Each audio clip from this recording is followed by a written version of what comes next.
Hi everyone. Some of you saw my old video about replacing my Spyderco Tenacious, and I listened to all the advice I got, and like any good internet savvy person, I ignored it all and got something that was not recommended by anyone. I ended up getting myself a bugout in aluminium.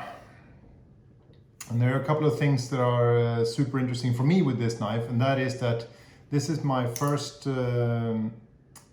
Benchmade. It's my first knife made in the US, and it's my first knife with a super steel. I've been going for budget knives a lot, and like the Tenacious, and I have a couple of others, Spydercos that are made in Asia as well. So I really wanted one that was made in the US, because I wanted to see if there was a quality difference and what it would feel like, and ideally it's a knife that I can have for a long time.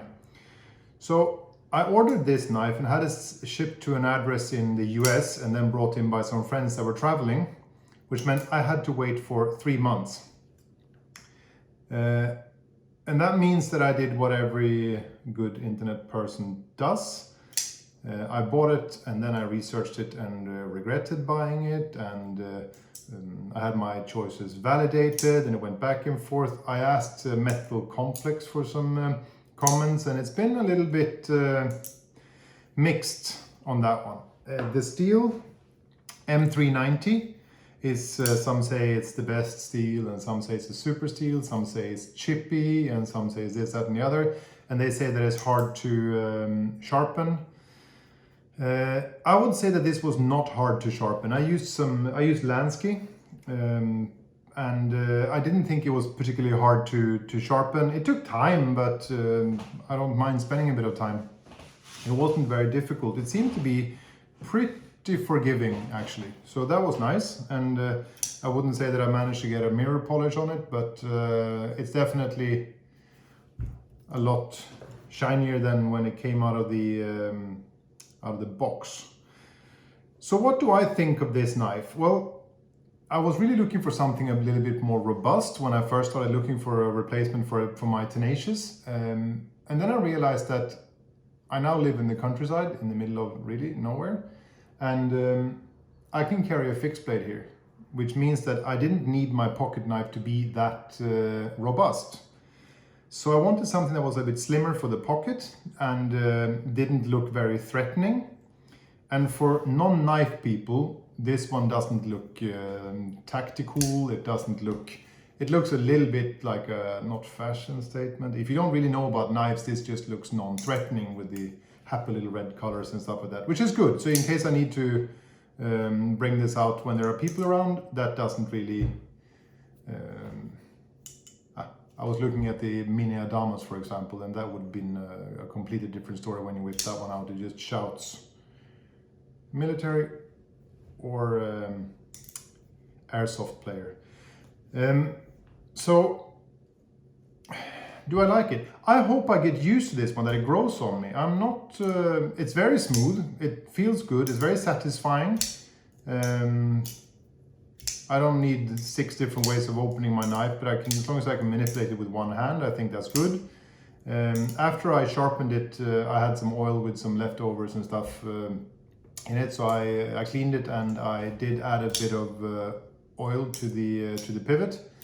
I use Wahl's clipper oil. It seems to be okay in varying temperatures, because we do get cold here, and it seems to stay okay even when it's cold. So I hope that was an okay choice. Now I have a couple of issues with the design of the knife. I've already cut myself. I actually cut myself right now inside my hand, and I'll explain why. I have really big hands, so I open this sucker and then I place it like that to release the axis lock, and as it falls shut, it cuts me here.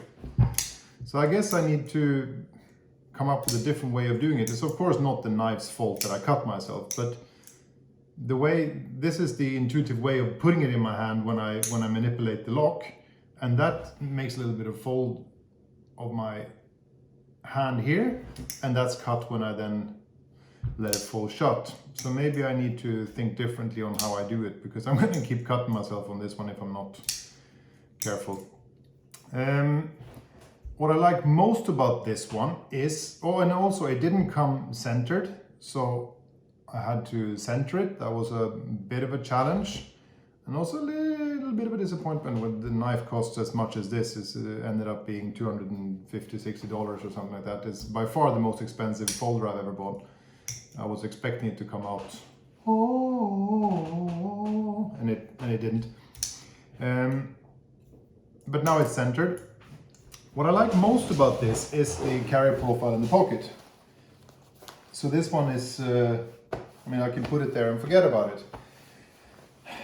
I haven't really made friends with the short pocket clip. I've actually ordered a longer pocket clip because it doesn't really take much before this one climbs out of my pocket if I sit down, and then I can easily drop it. So I've ordered the longer Benchmade pocket clip.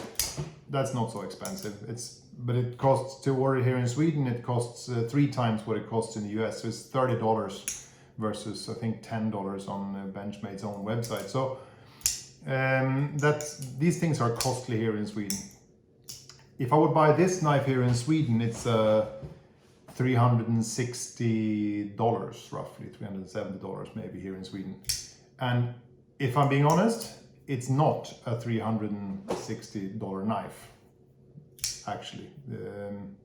It's a good knife. I like it. It cuts like crazy.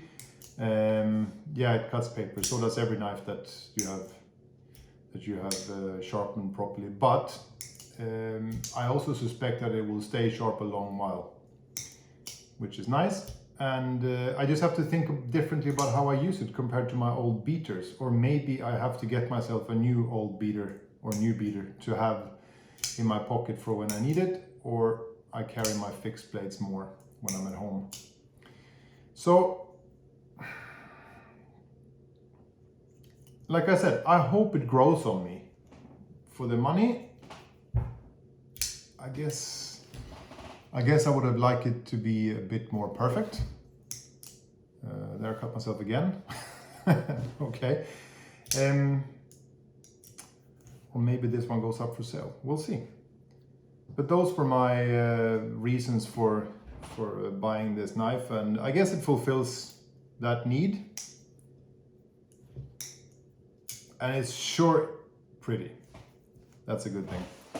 So I hope you guys enjoy that. I've showed it to you now. Everyone that knows about knives knows this knife, I suppose. So there's no point me going on about it anymore. But as my first experience with American-made knife and first premium knife, I cut myself again. Mother bludder. Okay. Yeah, I hope it grows on me. Thanks, guys.